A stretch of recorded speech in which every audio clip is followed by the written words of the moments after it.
দীর্ঘ ২৭ বছর জেল খাটার সময় ল্যানসন ম্যান্ডেলা সূর্যের আলো কি জিনিস নিজের চোখে দেখেননি।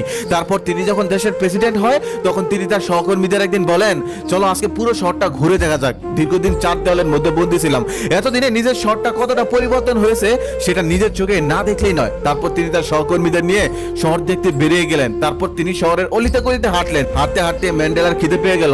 ম্যান্ডেলা তখন তার সহকর্মীদের বলল, চলো সামনে কোনো রেস্তোরাঁ পেলে সেখানে কিছু খেয়ে নেই, প্রচন্ড খিদে পেয়েছে। কথাটা শুনে সহকর্মীরা অবাক হয়ে গেল, কারণ সে একজন দেশের প্রেসিডেন্ট, সে নাকি রাস্তার পাশে বসে খাবেন।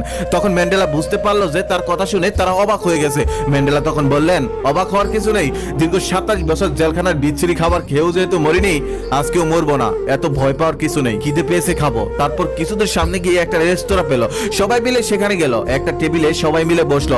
ম্যান্ডেলা যেখানে বসলো তার পাশের টেবিলে একটা বৃদ্ধ ভদ্রলোক বসেছিল। ম্যান্ডেলা তখন ওয়েটারকে বললেন, ওই বৃদ্ধ ভদ্রলোকটাকে আমার পাশে এনে বসাও। তারপর ওয়েটার গিয়ে তাকে বলল, দেশের প্রেসিডেন্ট আপনাকে তার পাশে বসতে বলেছেন। তারপর ভদ্রলোক আসলো, ম্যান্ডেলার পাশে গিয়ে বসলো।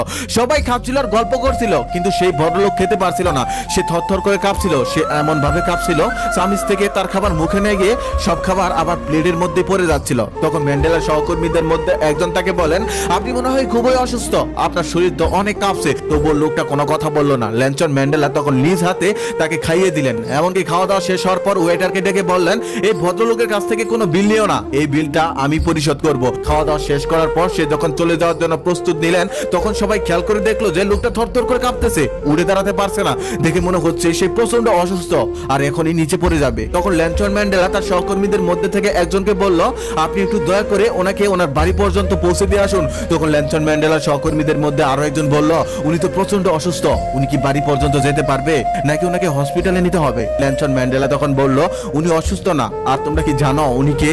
তখন সবাই অবাক হয়ে বলল, না, উনি কে? তখন ল্যানসন ম্যান্ডেলা বলল, উনি হলো সেই লোক, আমি যেই ছেলে দীর্ঘ ২৭ বছর কাটিয়েছি, উনি ছিল সেই ছেলের গার্ড। প্রচন্ড মার খাওয়ার পর আমি যখন চিৎকার করতাম, এক ফোঁটা পানির জন্য আর্তনাদ করতাম, তখন উনি আমার মুখে পানি না দিয়ে উনি আমার মুখে প্রস্রাব করে দিতেন। আজ আমি এই দেশের প্রেসিডেন্ট, এই দেশের একজন সব থেকে ক্ষমতাশীল মানুষ।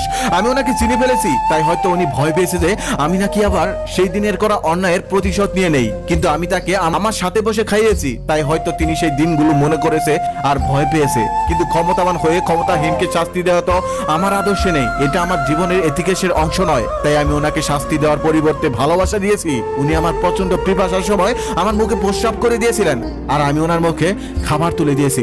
আমি তোমাদেরও যেমন প্রেসিডেন্ট, ঠিক তেমনি ওনারও প্রেসিডেন্ট। প্রত্যেকটা নাগরিককে সম্মান করা ও ভালোবাসা আমার দায়িত্ব, কারণ আমি এই দেশের সরকার। সেদিন ল্যানসন ম্যান্ডেলা আরো একটা কথা বলেছিল, যে এই কথাটা যদি বিশ্বের প্রত্যেকটা সরকার মানতো, তাহলে হয়তো এই পৃথিবীটাই অন্যরকম হতো।